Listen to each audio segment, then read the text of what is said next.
माननीय राकेश सभापति महोदय, यस, आज इतिहास के जिस दलहीज पर 10 मिनट, वह सामान्य दलहीज नहीं है। सभापति महोदय, जिन 3 कानूनों को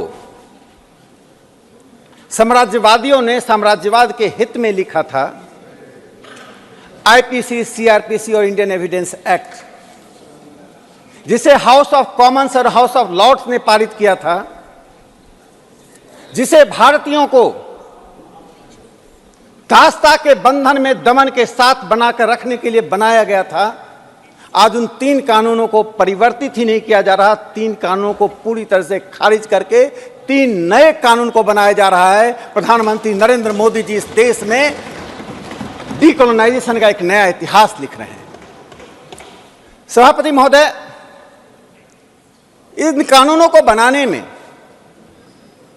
जो परिश्रम हुआ, उसकी मैं एक छोटी सी झांकी बताना चाहता हूं, जिसे कल माननीय गृह मंत्री अमित शाह जी ने लोकसभा में बताया था। 18 राज्यों ने, 16 उच्च न्यायालयों ने, सर्वोच्च न्यायालय ने, 22 लॉ यूनिवर्सिटीज ने, 5 विधिवेत्ताओं ने जो शिक्षाविद हैं, और 200 आईपीएस ऑफिसर्स ने, करीब 40 सांसदों ने और स्टैंडिंग कमेटी के साथ 3200 सुझाव आए। इन 3200 सुझावों में से इन 3 कानूनों को बनाया जा रहा है। जो मुख्य बातें जो चर्चा हुई, मैं 4-5 बातें उसको उल्लेखित करना चाहता हूं।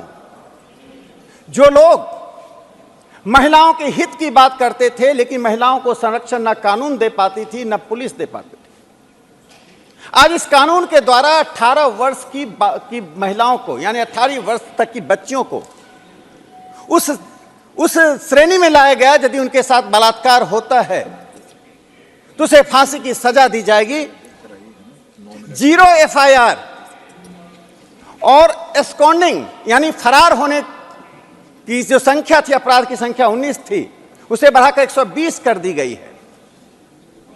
सभापति महोदय, जो बुनियादी परिवर्तन हुआ है, उस बुनियादी परिवर्तन से समाज के सबसे हाशिए के लोग, महिलाओं को और भारतीय परिवेश में आ रही नई चुनौतियों का सामना करने में तीनों कानून सामर्थ्य होंगे। कांग्रेस के शासनकाल में 58 साल तक इस देश में कांग्रेस पार्टी ने राज किया।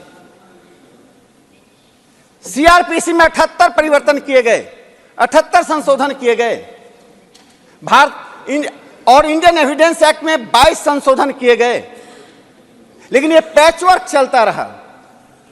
इस पैचवर्क से अलग हटकर माननीय प्रधानमंत्री नरेंद्र मोदी जी ने और माननीय गृह मंत्री श्री अमित शाह जी ने इन तीनों कानूनों में आमूल चूल परिवर्तन किया। सीआरपीसी के 177 धाराओं को, सेक्शन को समाप्त कर में बदलाव लाया गया है, 24 को हटा दिया गया है। इंडियन एविडेंस एक्ट में लगभग 24 धाराओं में परिवर्तन किया गया है, 6 धाराओं को हटा दिया गया है। इन सभी बातों को कहते हुए मैं जिस बात को रेखांकित करना चाहता हूं, लोकतांत्रिक तरीके से इस देश के हित में, इस देश के संदर्भ में जो 3 कानून बने हैं, उसका आधार क्या है? पहले आधार दमन था और दासता थी, अब आधार मानवीयता और मानवाधिकार है। इन कानूनों के द्वारा मानवाधिकार को संरक्षित करने की पूरी कोशिश की गई है। हर व्यक्ति यहां महसूस करे कि न्याय से दंड निकलता है, पहले दंड से न्याय निकलता था। तो पहले रूल बाय लॉ था, अब रूल ऑफ लॉ है। यह एक बड़ी बुनियादी परिवर्तन इन 3 कानूनों के द्वारा किया गया।